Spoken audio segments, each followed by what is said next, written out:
ሰላም ሰላም ጤና ይስጥልን ውድና የተከበራችሁ የዩቲዩብ ቤተሰቦቼ እንዴት ናችሁ? ሰላም ናችሁልኝ ወይ?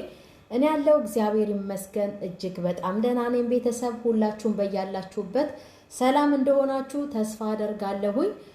አሁንም ደግሞ ከመሸ በድጋሚ መጥቻለሁኝ።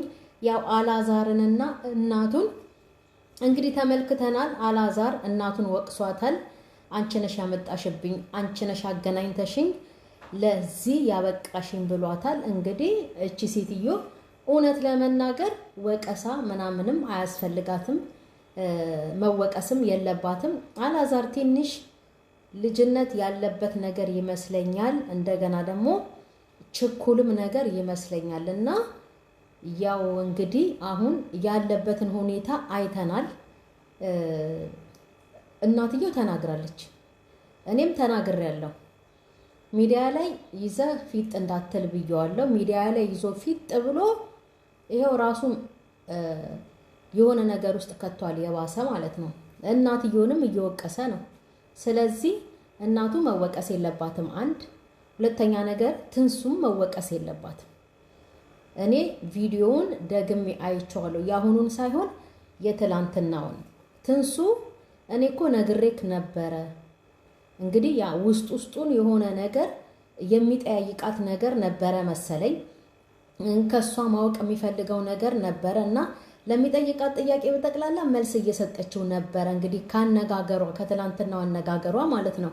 አንተ እኔ ስትጠይቀኝ ተነጋግረናል። ስትጠይቀኝ ያው እንግዲህ ስለ ህይወቷ ምናምን ፍቅረኛ መያዝ እንደምትፈልግ ምናምን ሳይጠይቃት አይቀርም እና እኔ ነግሬ ነበረ።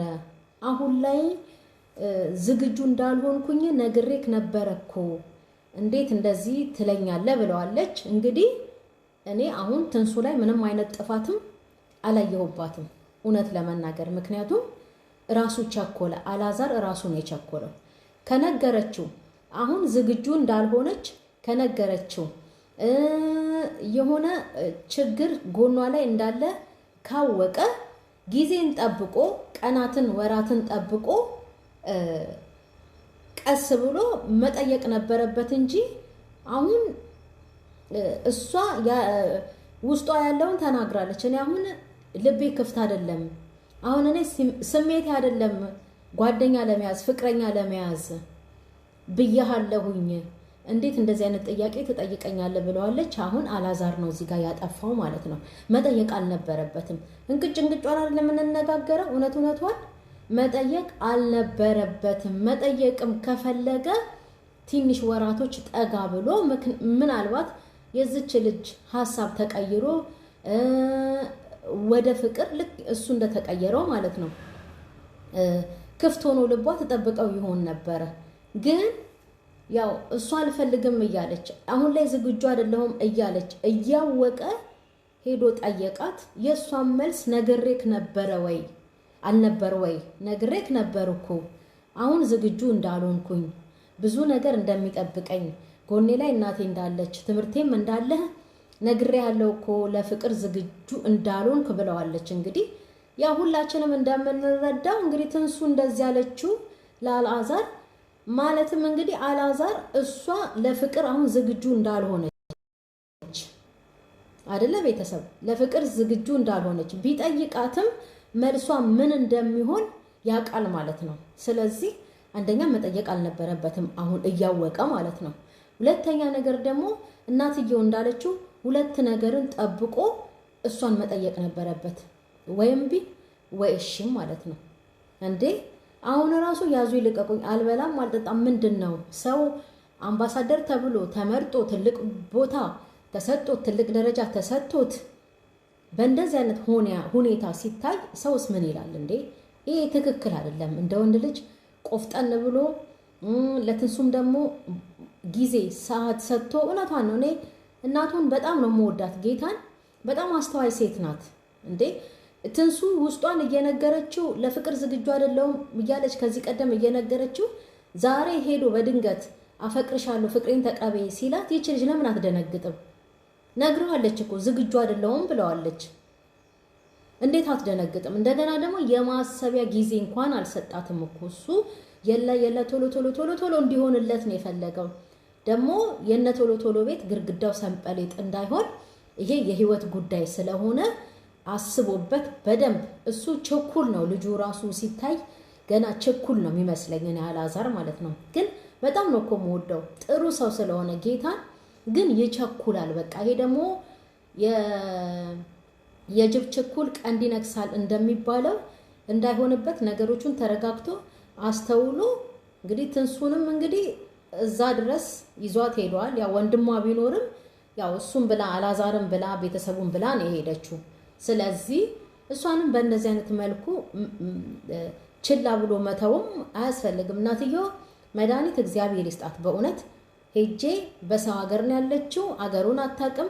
ምን ያለችበትን ሁኔታ ማወቅ ስላለብኝ ሄጄ አያታለሁ ብላለች። እግዚአብሔር ይስጣት ማርያምን እና እሷንም ልጅቷን እዛ ድረስ ወስዶ እንደውም አረጋግቶ እሷን በቃ አስበሽበት ንገሪኝ ብሎ አረጋግቶ ነበር አላዛር መለያየት የነበረበት እንጂ ያዙ ይልቀቁኝ ብሎ ወደ ባህር መግባት ምናምን ነገር እውነቷን ነው እናትየው። እኔንስ አላሰብከኝም ወይ? ያያችሁ አይደለ? የልጅ ልብና የእናት አንጀት እኮ አንድ አይደለም። ጌታን እንዴ እናት ለሱ ስንት መስዋዕት ከፍላለት ነው እዚያ ያደረሰችው። ሁላችንም እናውቃለን እንደተናገረው ማለት ነው። እሱ ግን ገና ለገና ትንሱ ፍቅሬን አልተቀበለችም ብሎ እናቱን የከፈለችለትን መስዋዕት ሁሉ ገደል ከቶ ማለት ነው ህይወቱን ሊያጠፋ ነበረ። ወንድ ልጅ ወንድ ነው፣ ማርያምን ወንድ ልጅ ባዳ ነው። እናት እንደምትጨነቅለት እናት እንደምታስብለት ወንድ ልጅ አይስብም። ትንሽ ሴት ትሻላለች፣ ታስተውላለች። የምር እውነቴን ነው። እና አላዛር ጥፋቱ የሱ ነው። ጥፋቱ ምንድነው? ልጅቷ ስለ ፍቅር ለፍቅር ግንኙነት አሁን ልቤ ክፍት አይደለም ዝግጁም አይደለሁም ብዬክ ነግሬክ ነበርኮ ብለዋለች። ስለዚህ ይሄን እያወቀ አሁን ላይ መጠየቅ አልነበረበትም። ወይ ደግሞ እሱ መጠየቅ ካልፈለገ እናቱ የገባት ናት፣ አባትየውም አለ። ቀስ ብለው ገና ልጆች ትንንሾች አይደሉ የት ይሄድበታል እሱስ ቢሆን ማለት ነው። አረጋግቶ ልጅቷን ቀስ ብሎ መጠየቅ ከዛም ጊዜ ሰጥተው አስባበት እሺ እንደምትለው እርግጠኛ ነኝ። እና የነ ቶሎ ቶሎ ቤት አድርጎት ነገሩን ጭራሽ ሊያፈራርሰው አልፈልግም ይላል። ይሄ መሆን የለበትም። በቃ እሷ ዝግጁ አይደለሁም ብላ ተናግራለች። ጥፋቱ የሱ ነው። ይሄን ከሰማ ዝም ማለት ነበረበት። ጭራሽም እንደዚህ አይነት ነገር መጠየቅም አልነበረበትም። ፍቅር ነው እሺ፣ ግን ጊዜና ወቅቱን ጠብቆ ትንሽ ሰዓት ሰጥቷት ከዛም በኋላ እንዲህ የሆነ አሁን እንዳልኳችሁ ወይ በእናቱ በአባቱ በሆነ በቃ እንትን አድርጎ መጠየቅ ይሻላል እንጂ እንደዚህ ገና ለገና እምቢ አለችኝ በቃ እኔ አልፈልጋትም ምናምን ነገር ይሄም ጥሩ አይደለም። ሴት ልጅ ናት፣ ታስብበት። ካሰበችበት በኋላ መልሷን ደግሞ ይዛ ትመጣለች። ሳትፈልገው ቀርታ ሳይሆን ነግሬው ነበረ፣ እንዴት አልተረዳኝም? ወንድምነቱን እህትነቴን ለምን አልተቀበለም? ምክንያቱም ለፍቅር ዝግጁ አይደለሁም ብለዋለች እቺ ሴትና ቤተሰብዬ። አላዛር አሁንም ቢሆን መረጋጋት ይጎለዋል፣ ማስተዋልም ይጎለዋል። ቶሎ ቶሎ የሆነ የችኮላ ነገር አይሆንም። ልጅቷን ጊዜ ይስጣት። ያለችው በሰው ሀገር ነው። እውነቷን ነው እናትየው። አሁን እዛ ለብቻው ሩም ውስጥ እንግዲህ ምን እንደምትሆን ሌሊቱ እንዴት ነግቶላት ይሆን፣ ቀኑስ አሁን እንዴት መሽቶላት ይሆን የሚታወቀው ነገር የለም አይደል? ልጅቷን መረጋጋት ያስፈልጋታል። እና አላዛር ችኩል አይሁን፣ ችኩል አትሁን ብላችሁ ጻፉለት። ጌታ ምንድነው እንደዚህ መጠዳደፍ? ምንድነው ችኩል መሆን? ገና ልጅ አይደል እንዴ? ምን ገና ወደፊት ስንትና ስንት ነገር ይጠብቀዋል እኮ። ለዛ ነው አሁን ዝግጁ መሆን ያለበት እንጂ ገና ለገና ምንም ተጨባጭ ለሌለው ነገር እቺ ልጅ እኮ በቃ እሺ ብላ ልትመጣ ትችላለች እኮ። ተጨባጭ ለሌለው ነገር ምግብ አልበላ ብሎ ራስን ጠቅልሎ እንዳራስ መተኛት ምንም ትርጉም የለውም። ቤተሰብ የምሬን ነው ጌታን። ይሄ የባሰ ራስን ጭንቀት ውስጥ መክተት፣ ቤተሰብን ጭንቀት ውስጥ መክተት፣ ያኛውንም አካል ጭንቀት ውስጥ መክተት ነው። አሁን እሷ ምን ደረጃ ላይ እንዳለች ማን ያውቃል? ማንም አያውቅም እንዴ። እንደ ወንድ ልጅ ደግሞ ቆፍጠን ማለት አለበት። እንደ አንድ ኃላፊ እንደሆነ ሰው ማለት ነው። አሁን ኃላፊ ነው እሱ። የሆነ ትልቅ ስልጣን የተሰጠው አይደል እንዴ?